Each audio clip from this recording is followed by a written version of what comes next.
Good morning, good afternoon, and good evening, depending on where you are, to everybody who is here today. My name is Jo Tyndall. I'm Director at the OECD Environment Directorate. Now, the subject of today's Green Talk hits close to home, and I mean that literally. Virtually all the choices we make in our households, from where we travel, how much energy we use, the food choices we make, right through to the waste we produce, all of these things have an effect on the climate and the environment. And these everyday choices are the focus of a new OECD report we're launching today. It's entitled, How Green is Household Behaviour? Sustainable Choices in a Time of Interlocking Crises. And it provides an overview of the results of our flagship survey on environmental policies and individual behaviour change, which breaks down nicely to an acronym of EPIC. Now, the survey was undertaken in 2022 and builds on two previous rounds, surveys that were conducted first in 2008 and then again in 2011. The potential for individuals and households to reduce their environmental impacts is really clear. This was highlighted also in the sixth assessment report produced by the Intergovernmental Panel on Climate Change, the IPCC, that calculates the emissions reducing potential of such demand-side measures at being as high as 40 to 70% in end-use sectors, that's buildings, land, transport, and food, and that's also on the basis of an endpoint of 2050. The launch of this report is timely. Environmental issues have risen dramatically up the policy agenda compared to even a decade ago. And in tandem, that is, with milestones like the Paris Agreement in 2015, the Global Biodiversity Framework in 2022, and in the same year, a resolution to negotiate a treaty to end plastic pollution. Encouragingly, these three instruments collectively address the triple planetary crisis. In addition, technological innovations have altered the landscape of consumption options compared to the previous survey round that took place in 2011. For example, the cost of renewable electricity has dropped dramatically and is fully competitive with fossil fuels, solar energy in particular, for example. And that's been accompanied by a rapid rise in electric vehicles, EVs, admittedly, from a very low base. Societies have also been transformed, of course, in the context of the COVID-19 pandemic. Now, I gave you the title of the report, which refers to the era of interlocking crises, including climate change, biodiversity loss, and pollution, compounded by geopolitical tensions and the lingering effects of the COVID-19 pandemic. In the face of all this, governments have an opportunity to harness the potential to design and implement demand-side policies that encourage a shift to more sustainable lifestyles. An enhanced understanding of household behaviour and the barriers stopping households from making more sustainable choices can help governments identify the most promising policy pathways to support them to do so. And to help this along, consumers need to be made more aware of the environmentally sustainable options at their disposal, and governments need a deeper understanding of which measures can best overcome the barriers to consumers making these more sustainable choices. Now, today, my colleagues in the OECD Environment Directorate will share some of the key findings. The 2022 survey asked more than 17,000 households from 9 OECD countries about their attitudes, behaviours, and support for for environmental policies. Above everything else, the results of this survey show that availability, convenience, and appropriate incentives are the key considerations households apply, and that there are opportunities to induce more sustainable choices. Ensuring greater access, removing barriers, and improving incentives should therefore be priorities for governments to harness the tremendous potential of households in tackling that triple challenge of climate change, biodiversity, and pollution. Now, it is a real pleasure to introduce to you today my colleagues from the Environment Directorate, Shardul Agrawala and Catherine Hassett. Shardul is the head of the Environment and Economy Integration Division, and Catherine is an environmental economist from the same division. They're going to walk you through the key findings of the How Green is Household Behaviour report. And following the presentation, we will hear from two discussants who are going to share their views and reactions to the new report. And we're really delighted that Felix Kreutzig and Kim Cochran have agreed to act as discussants. Felix is head of Land Use, Infrastructure and Transport Group at the Mercator Research Institute on Global Commons and Climate Change, or MCC. And Kim Cochran is chief of the Sustainable Materials branch in the US Environmental Protection Agency's Office of Resource Conservation and Recovery. That's the EPA. So it's great to be able to welcome both Felix and Kim. After these two interventions, we're going to open the floor for questions.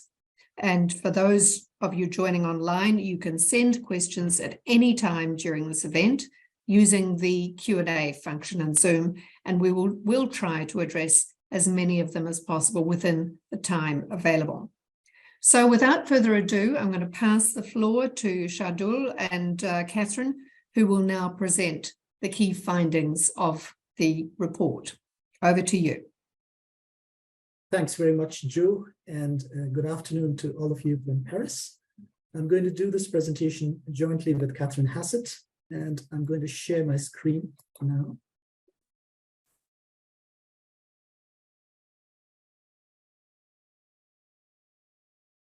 Okay, I hope you can all see my screen. So as Jo mentioned, over the next 20 to 25 minutes, we'll be sharing the key findings of this report, after which you'll hear from our two distinguished discussants. Before I get to the main topic, I wanted to start with a rather curious headline, which is Growing Bananas in Snowmass, Colorado. This is the image of Snowmass that most of you have. It's a very famous ski area in the Rocky Mountains, between 2,500 and 3,000 meters in altitude. What you don't think of is this building, which was built in Old Snowmass in 1982, which has no conventional heating, 99% passive solar, and now generates more energy than it uses. And it even grows tropical fruit.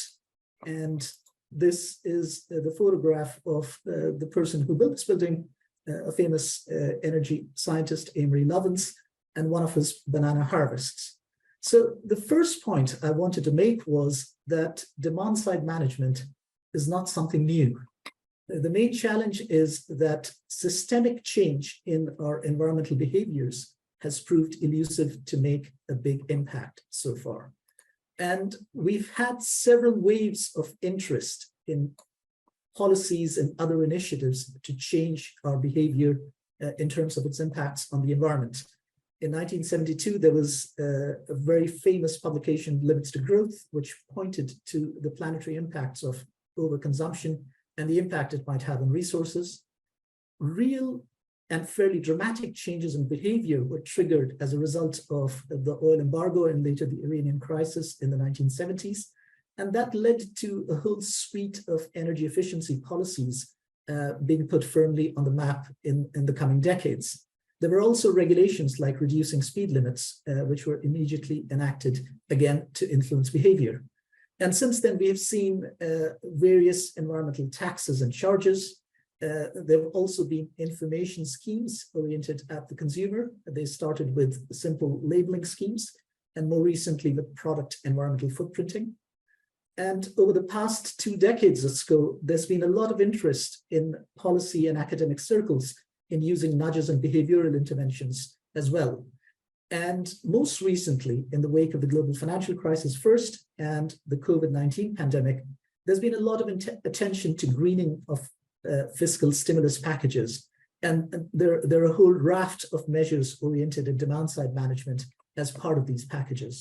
So despite all these efforts, as I mentioned, large-scale shifts in behavior to reduce our environmental footprint have still proved elusive.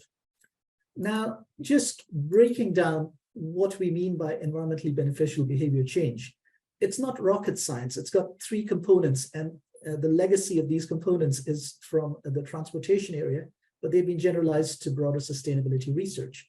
The first component is to avoid unnecessary consumption or impactful activity. So reducing food waste, limiting the use of heating or cooling, and there are plenty more examples that all of us can think about. A second component is to shift consumption or activity towards less environmentally impactful activities, shifting away from car use to walking or biking in public transport, sharing goods instead of buying new, and so on. And the third element is to improve the environmental performance of the activity in question, for example, switching from conventional cars to electric vehicles. So these are the 3 components which are widely accepted in sustainability research, which provide levers in terms of how we can induce changes in behavior. And there have been a number of studies which have quantified what the cumulative impact of such measures could be. One of the most recent examples comes from Felix Kurzik, who is a discussant today. And this is a paper in Nature in 2022, building on the 6th assessment report of the IPCC. And what the study does is show what emissions would be in 2050 in the absence of new measures, and then tries to quantify how much emissions could be reduced through a mix of avoid, shift, and improve strategies. So in the building sector, you can see that all 3 components are quite important, and there could be a reduction of almost 78% as a result of a combination of these measures. In land transport, the bulk of the improvements would be coming through the improve part of the triad, and shipping and aviation, all 3 measures have rather limited impact. And then you see what the impacts are in other sectors like industry and so on. But the bottom line message is that according to this study, which builds on the 6th assessment report of the IPCC, 40 to 70% potential reductions in greenhouse gas emissions are possible through demand-side measures by mid-century. Now, there have been other research which also points to the environmentally beneficial impact of changing behaviors. Reducing speed limits by 10 kilometers per hour could deliver fuel savings by 12 to 18% and reduce air pollution. Switching to plant-based diets can reduce land for agriculture by 76%. Charges on single-use plastic can reduce disposable bags by over 40%. And there are a number of other studies. So the next question is, if demand-side measures are so great, then why aren't we seeing more of them? And the bottlenecks or barriers could be broken down into 3 categories. The first one is capacity in terms of resources like money, time, but also the enabling infrastructure which might induce consumers to make those changes in their behavior. A second cluster of challenges comes from awareness or motivation. Even if less environmentally impactful alternatives exist, information about them might be lacking, or their costs might be too high, or there may not be sufficient monetary or non-monetary incentives for consumers to change their well-established habits. And the third set of challenges come from psychological factors. What our attitudes are towards environment and environmental problems, societal norms, but also how much we care about the long term in our decision making and investments. Now, within this gamut of challenges, it is also important to recognize the central role households play. So far, I've just been talking about demand-side measures and behavior change in general, but households are uniquely important for several reasons. A number of decisions are collective purchase and investment decisions of the household unit, which have a bearing on the environment. Second, basic household management activities also have a significant environmental footprint. This relates particularly to waste management and recycling. And thirdly, there's a significant cross-influence of environmentally relevant attitudes and behaviors between members of the household.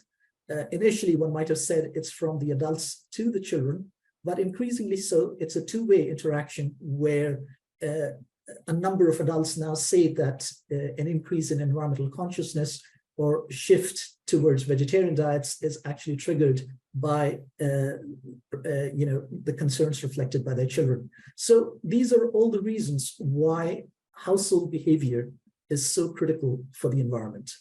And at the OECD, we have been conducting surveys of household behavior in relation to the environment since 2008. The first survey was conducted in 2008, the next one in 2011-12, and this third survey was conducted in 2022, and that's the survey which we are presenting today. So this is the survey in a nutshell. It covers 9 countries: Belgium, Canada, France, Israel, Netherlands, Sweden, Switzerland, UK, and the United States. It covers 4 thematic areas: energy use, transport, waste practices, and food consumption. And we look at 17,000 plus, we survey 17,000 plus households. I'm going to briefly cover 2 or 3 broad findings before passing on to Kate for the thematic deep dive. So the first finding is we asked in the survey how important are different social, economic, and environmental concerns on the radar of the households.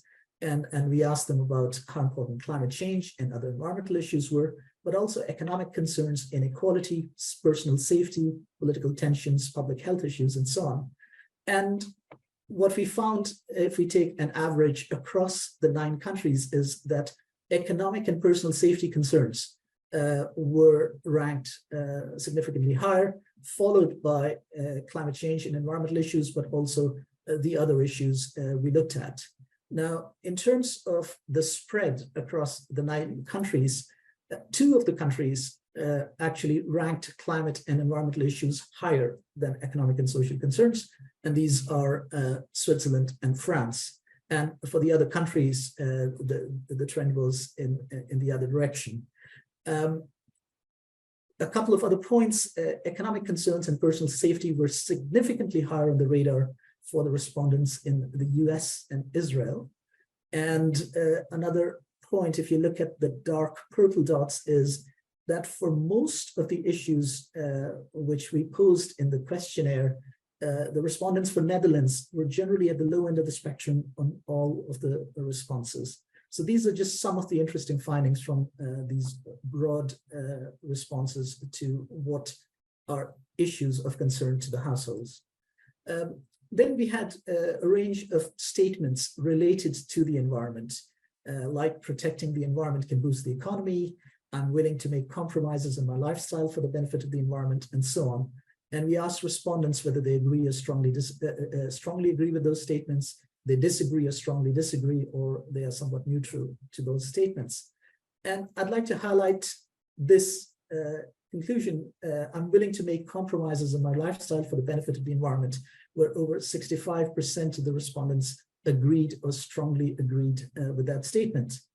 But I'd also like to point out the next result, which is environmental policies introduced by the government should not cost me extra money. And here is the rub. So there is almost as high a percentage of respondents also don't want environmental policies to hit their pocketbooks. So there's widespread support for lifestyle changes, but not in terms of economic impact those changes might entail. Another finding that we have is that the support for different kinds of policy measures depends upon the environmental attitudes of the respondents, as well as the specific type of instruments we're talking about. So we asked respondents to ask them whether they agree or strongly agree or disagree with a whole raft of policy measures, from subsidies for energy efficiency measures to energy or transportation taxes and so on, to a whole raft of regulations to infrastructure provision, like for public transport. And we categorized respondents in two groups. What you have in dark blue is those respondents for whom environment is a low concern or not at all. And this is the spectrum of support you have for different measures. So you do have quite a bit of support for measures like subsidies, even support for measures, certain regulations and standards, but much less support for taxes in particular. And then in green, what you have are respondents who say that they are quite concerned about the environment. So one finding is that those who are more concerned about the environment generally express a much higher support for all policy measures. But in terms of trends, the trends are very similar. In particular, all tax-based instruments are supported far less. And this also relates to some other measures like reducing speed limits and so on, which directly impact individual choice. So these are some of the broad findings we found across the thematic areas. And now for a deeper dive into each of the themes we looked at, I'm going to pass on to my colleague, Kate.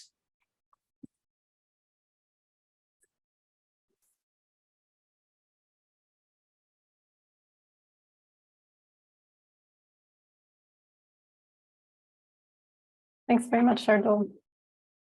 So we will begin with energy. And with respect to energy behaviors, we see that convenience appears to be an important determinant of engagement in energy conservation. And this is because we're seeing that households tend to adopt energy conservation behaviors that don't require significant effort or perceived changes in comfort. So we're seeing 92% of households reporting that they often or always turn off the lights when leaving a room, but fewer, 68%, report often or always minimizing the use of heating and cooling. And we also see some cross-country variation with respect to some behaviors, such as air drying laundry, which is less engaged in the US and Canada.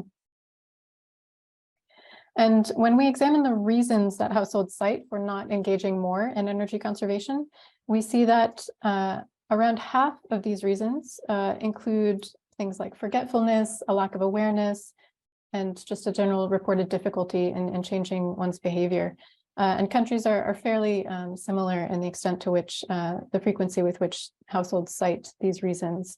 And notably, all of these reasons, these 50% of reasons, can conceivably be addressed through low-cost measures such as reminders and tips on how to reduce energy use, for example.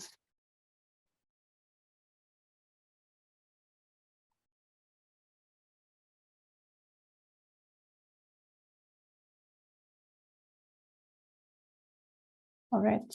So moving on, the survey also explores household installation of low emissions energy technologies.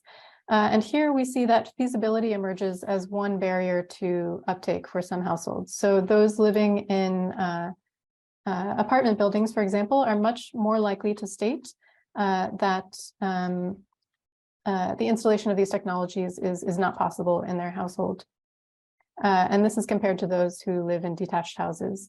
And what we also see is that large proportions of those in detached houses are also citing affordability as a barrier to installing low emissions technologies. When we look at installation rates across income quintiles, we see that for all of the technologies covered, households in the lower income quintiles report installing these technologies less often than households in the upper income quintiles.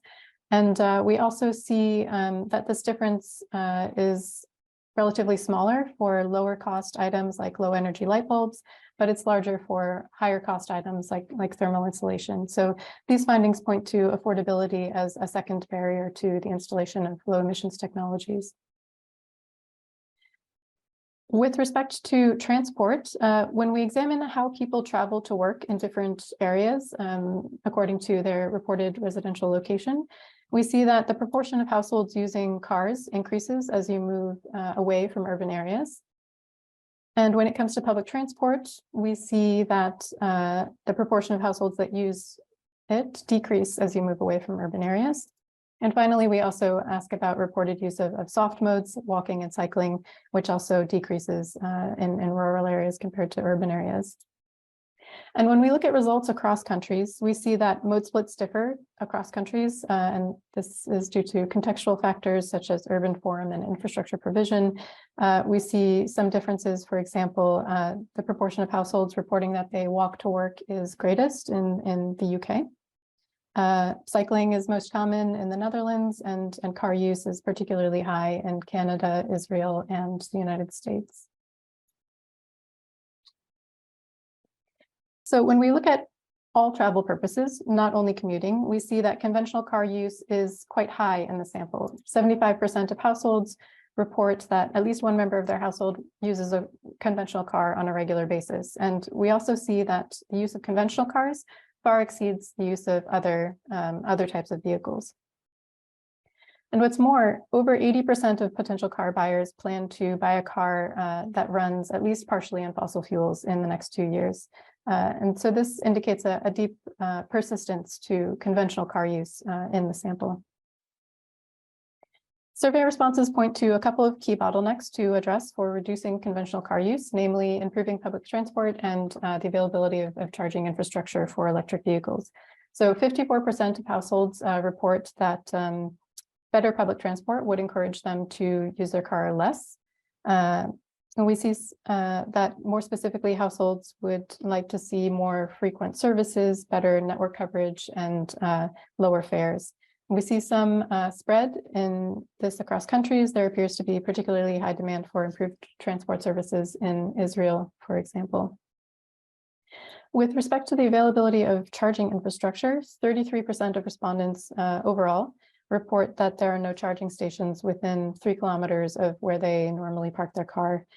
Many respondents are also saying that they don't know what charging stations are available. So these findings indicate some scope to increase charging station availability, but also awareness about this availability as well.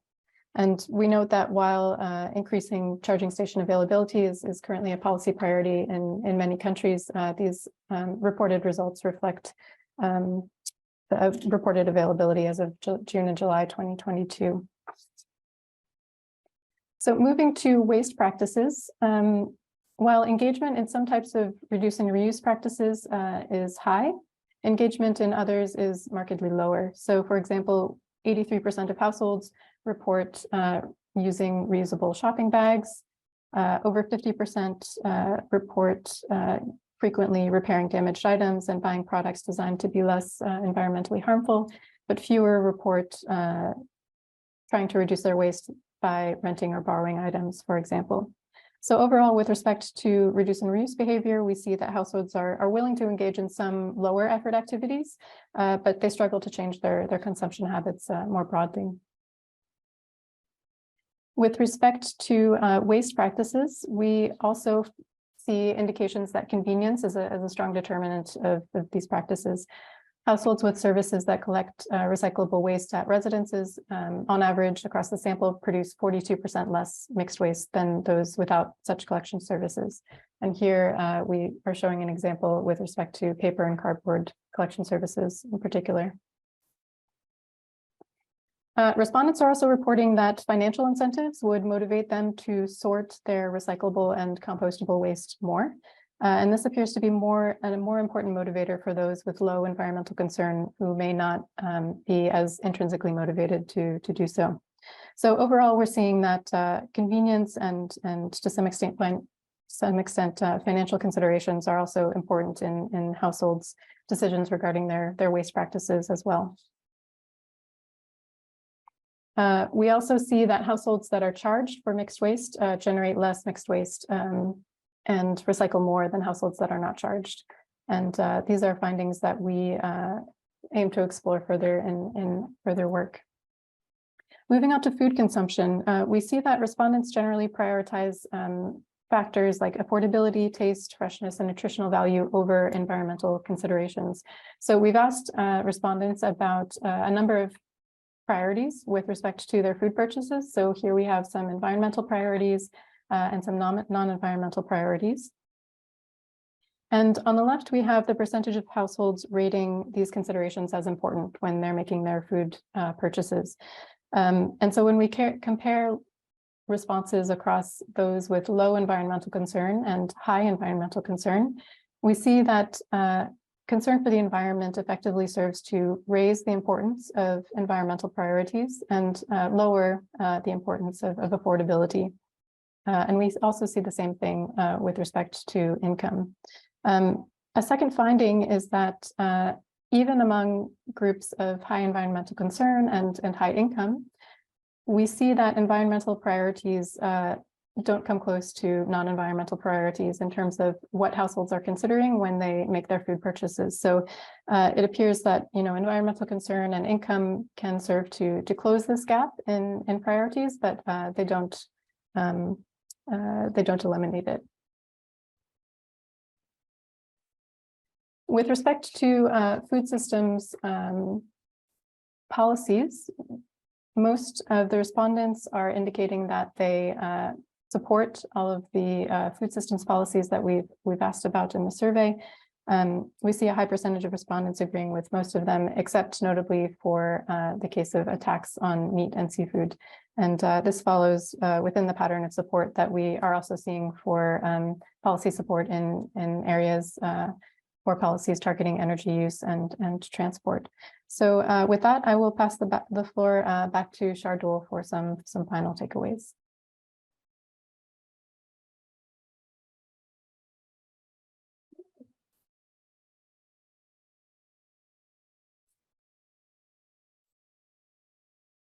Thanks very much, Kate. So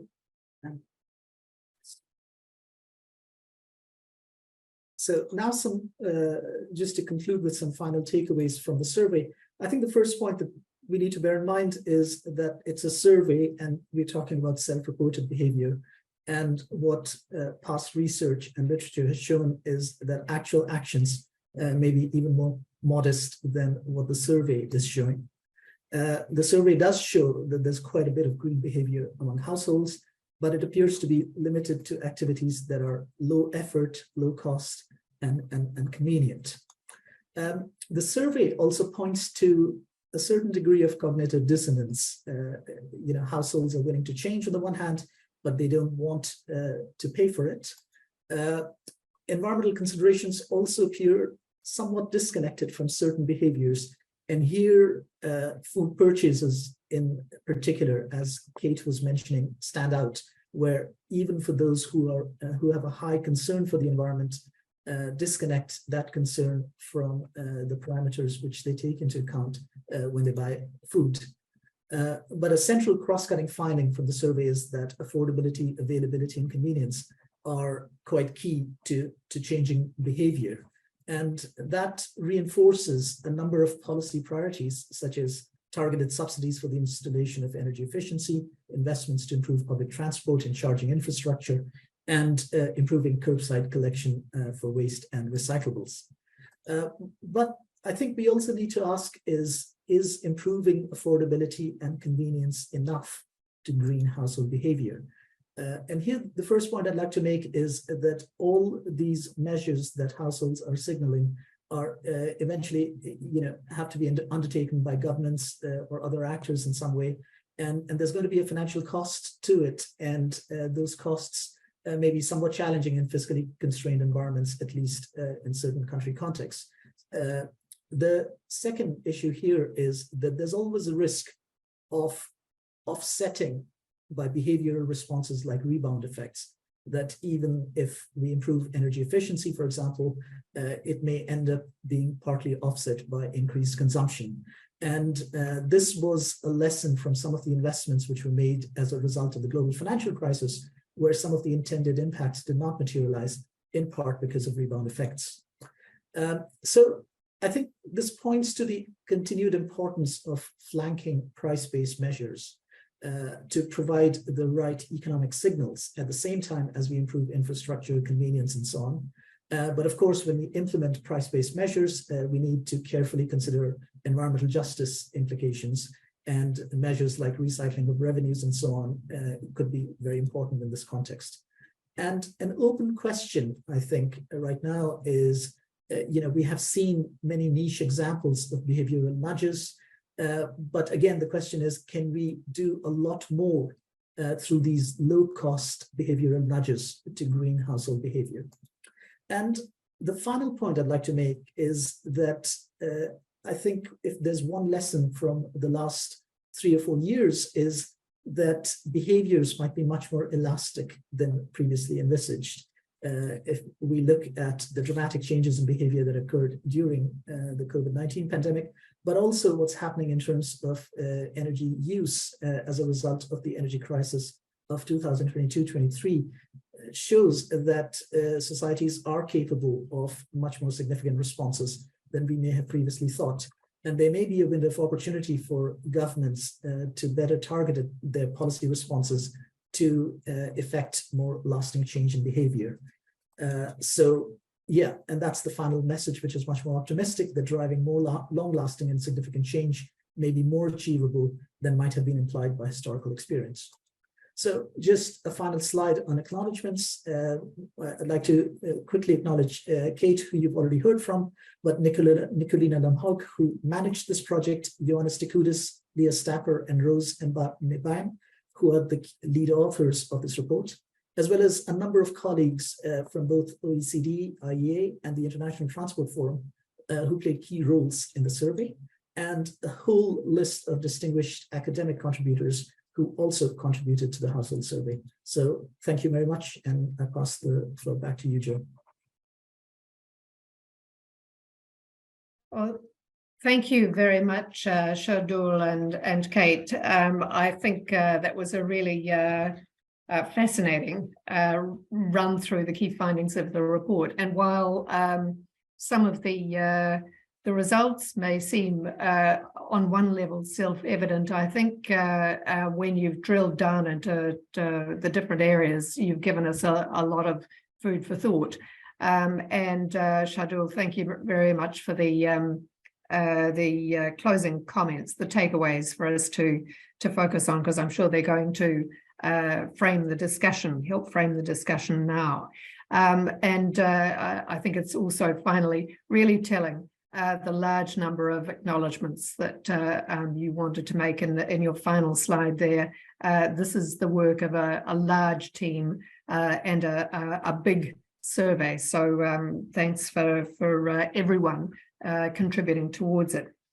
I'd now like to give the floor to Felix Kreutzig, who's the head of Land Use, Infrastructures and Transport Group at the Mercator Research Institute on Global Commons and Climate Change, fortunately shortened to MCC.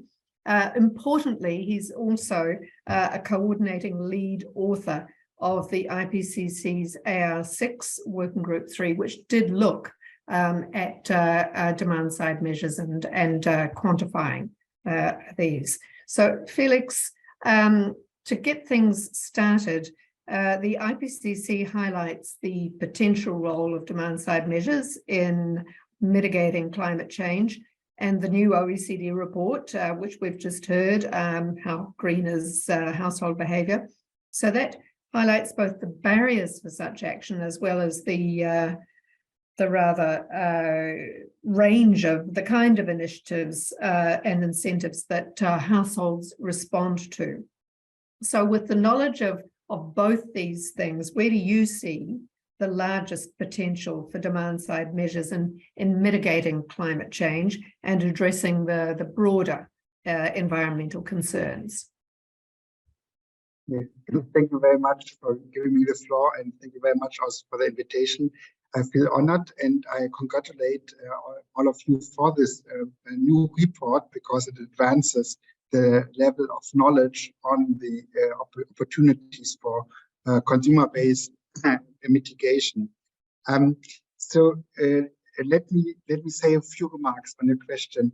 When we start with the IPCC report working on this, we call it demand-side measures, because in our view, it's not only on the consumers, but the consumer also always interacts. And that's what you also presented in at least the first barrier, which is capacity.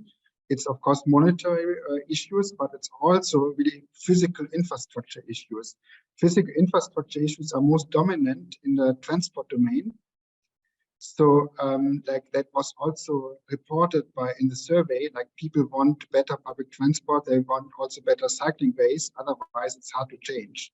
It's availability of this, and for cycling it's important, it's a safety issue. Like people cycle when it's safe, and that means safe infrastructure. So like this is one important domain, and so that's like basically what we also found is that consumer-based action alone without any political context has a small potential, but that can be leveraged to this large domain of 40 to 70% if we add infrastructures and if we add the opportunities for technological adoption in households. So first point, in some domains we really need infrastructures to make a difference.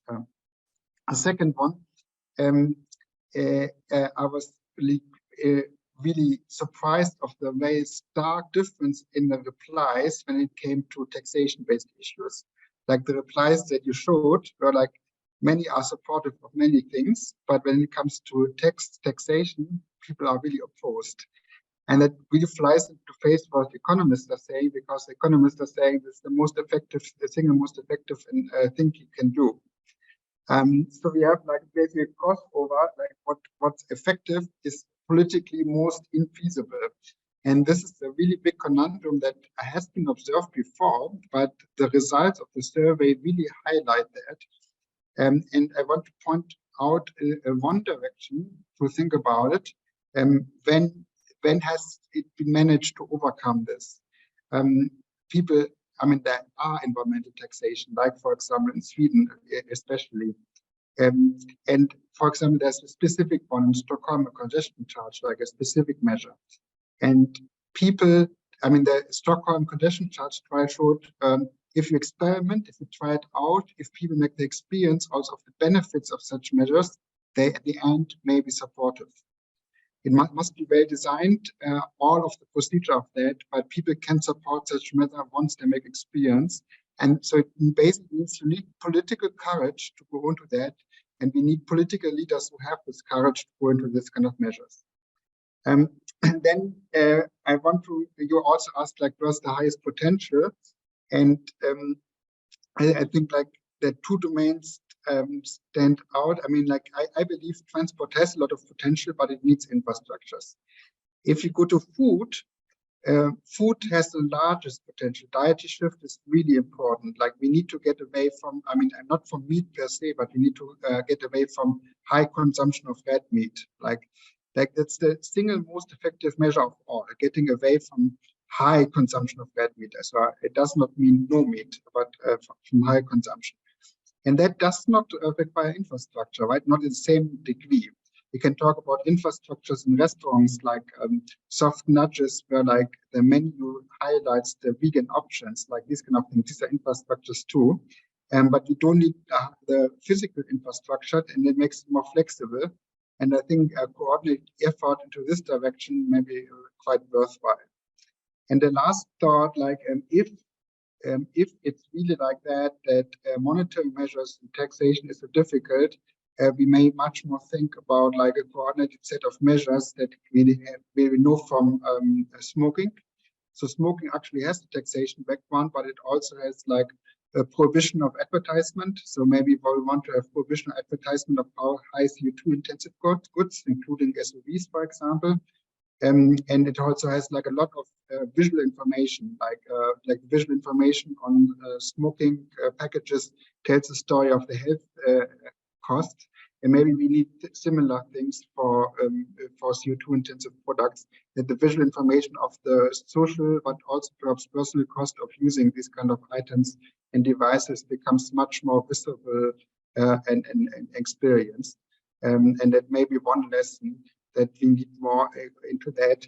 And here, like, so that's information, and information is very close to digitalization. So digital-based communication may be very important here to look out for. And that's perhaps the last remark on that. So thanks for giving the floor. And again, like, congratulations to this really important report. Well, thank you very much, Felix. Now, I'm conscious you need to go. So I just want to check, do you have time to answer one quick follow-up question before I release you, and then I can turn to Kim to ask her? Sure. Okay, just a quick follow-up question. And that is, really interested in your thoughts about the implications that recent events like the COVID-19 pandemic and the geopolitical and economic uncertainty the world is experiencing at the moment. What are the implications of those things for the findings of the IPCC report regarding the mitigation potential of demand-side measures? Do you think that's going to make it better, worse? What types of measures are perhaps going to be most effective?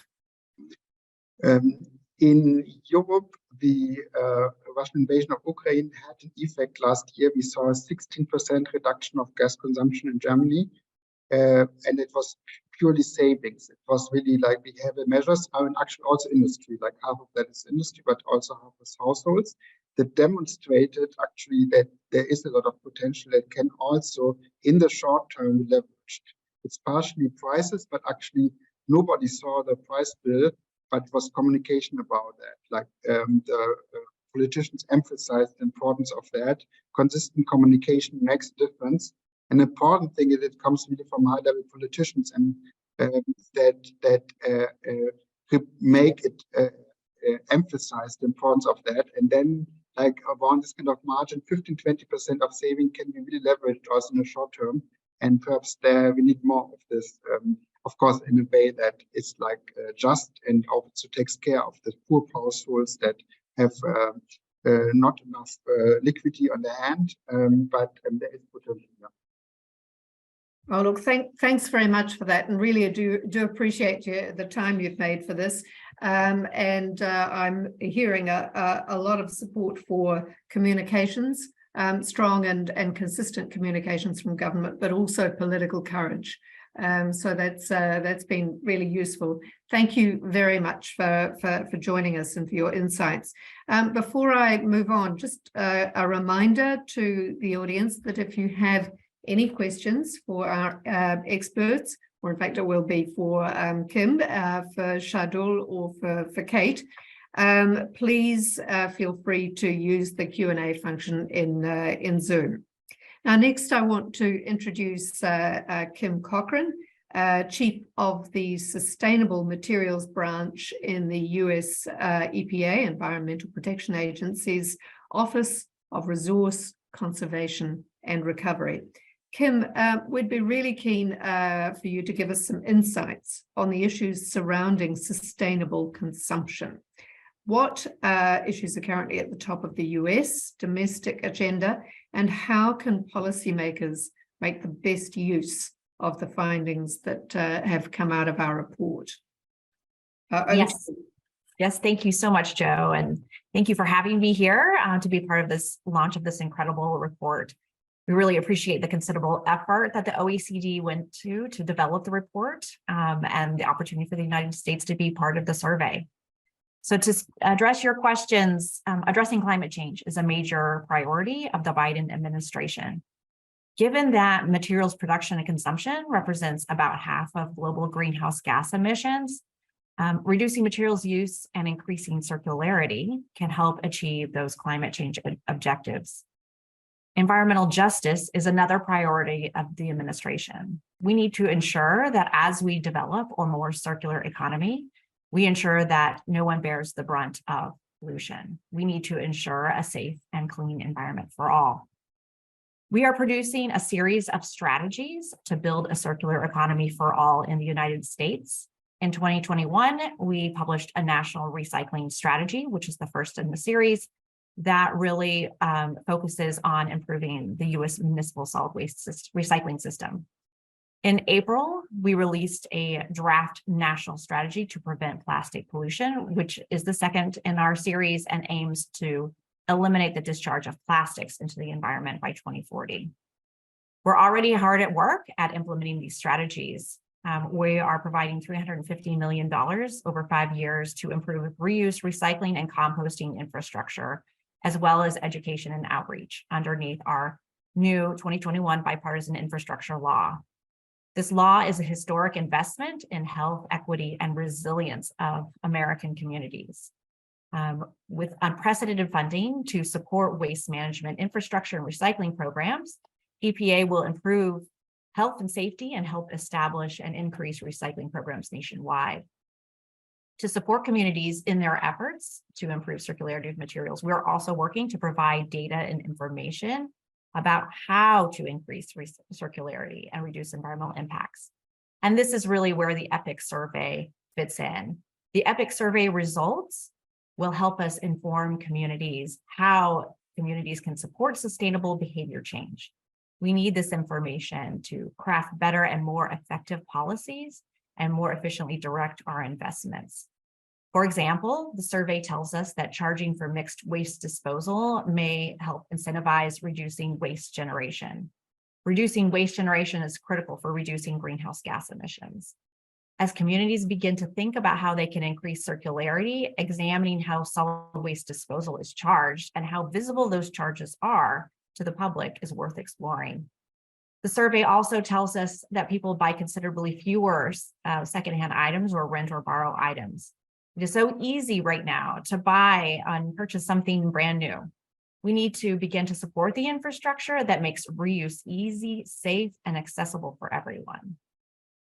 It is clear that we need to take these ambitious actions to reduce climate impacts from materials and uphold justice and equity and protect human health and the environment. And we look forward to using the EPIC survey results to help us reach that vision. Well, look, thanks very much, Kim, for those comments, and it's really good to hear that the EPIC survey results, and I guess because the United States is one of the countries that was part of the survey, that's particularly helpful. But really good to hear that you're already thinking about how to directly take on board some of the key findings and suggestions. And are looking at all three of those key questions of availability, convenience, and incentives in thinking about driving a more circular economy and changing consumer behaviour. So thank you for sharing with us on that. Now we've heard from everybody. We don't have a great deal of time left, but we have got, I think, enough time to address a couple of questions that have come through. So just to turn first to Shardul or Kate from the audience, one of the questions coming through is, do you see any interlinkages between household behaviour, for example, shifting to environmentally friendly technologies, linkages between that and energy industries shifting to renewable energy? So would either of you like to pick that one up? I can kick it off, and Kate might want to join in. I think for some of the countries which were surveyed previously, we found that adoption rates, for example, of renewable electricity were much higher in countries like Sweden, for example, and that is in large part driven by the declining cost of renewables and the greater availability of renewable energy provided by electricity suppliers to household residents. So yes, the shift in production patterns, the decline in cost, and the improvement in access has directly influenced the range of choices and the feasibility for households, and is in turn showing in the response for households, at least in some of the countries where we could track the patterns over time. And I don't know if you're in a position to comment, but one of the points you made was that sometimes the I don't know if it was under the cognitive dissonance heading, but when you, for example, do things that cost less, has that resulted in less energy consumption, or has it been replaced a little bit by a greater consumption of energy because the price is lower? Well, that's a very good question. In the context of the survey, we did not measure trends in consumption, so we can't really say if there's been a partial rebound effect. There is some evidence, as I was mentioning, in another paper we did looking at the impact of the global financial crisis stimulus packages, where in one or two of the countries, some of the energy efficiency improvements, they didn't deliver as much of the benefit as intended, partly because there was an increase in demand, which offsets some of the benefits. Okay, yeah, good to know. Another question from the audience. Very interesting survey. That's good. Can you conclude anything about change in green behavior over time in different countries or different thematic areas, including identifying best practices? And I think possibly the survey has helped with that. But any further comment from either of you, Shardul, or Kate, or indeed from Kevin?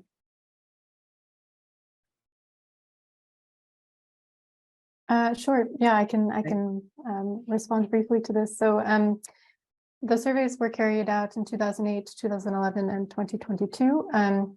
So the surveys themselves, survey items can differ slightly across survey rounds. The samples are also not exactly the same. So this limits to some extent our ability to make direct comparisons over time.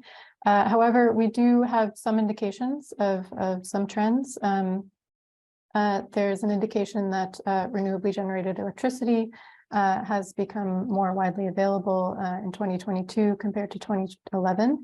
And with respect to this, just on the link between renewably generated electricity and household behavior, there is indications that there could be scope to increase awareness of the availability of renewably generated electricity as well, because many households are actually reporting that although they don't have this option available to them, they would be interested in it. And there's some indications that it may be the case that they are not aware that they actually do have this option.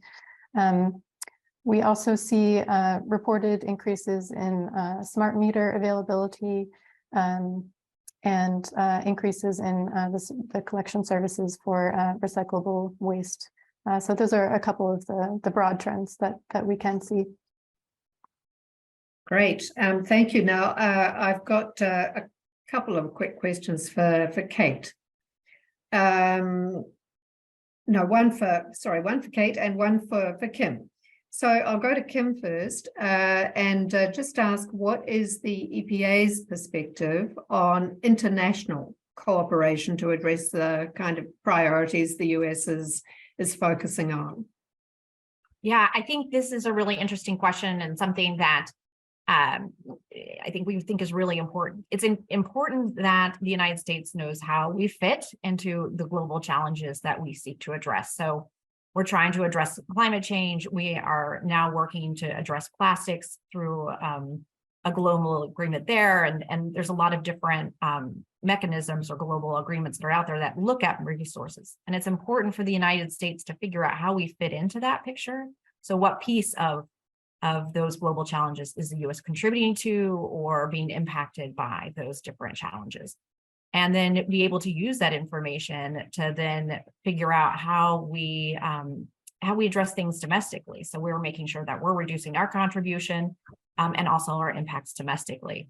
We also want to see what other countries are doing that's been effective and be able to learn from those countries and apply that experience domestically. So I think the sharing of information, and especially what we've been doing within the OECD, has been really effective in that way, because we can really, I think, leverage that information and really build better and stronger. So right now we're looking at how we can use this information, how we can build that data and information more, and I think it's been going really well.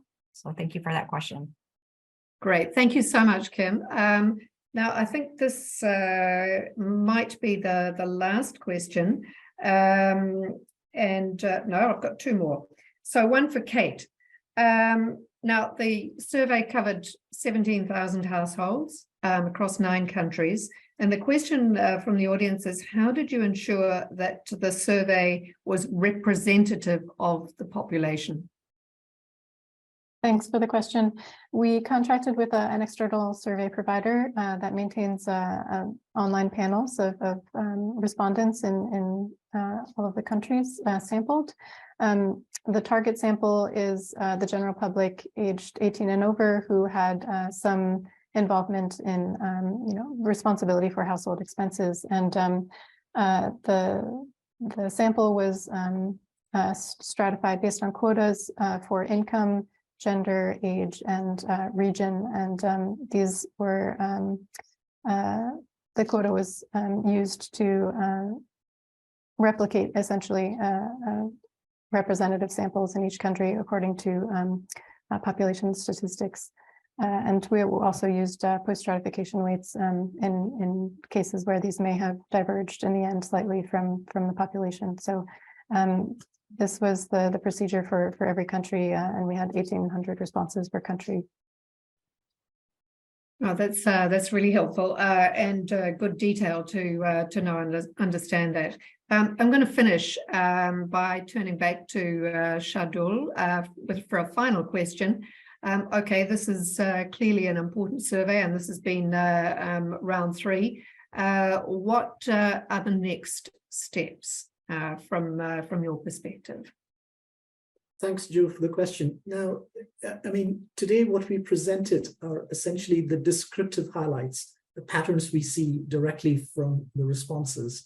But what they don't tell you is cause and effect, and to what extent we can ascribe particular behaviors to particular causes.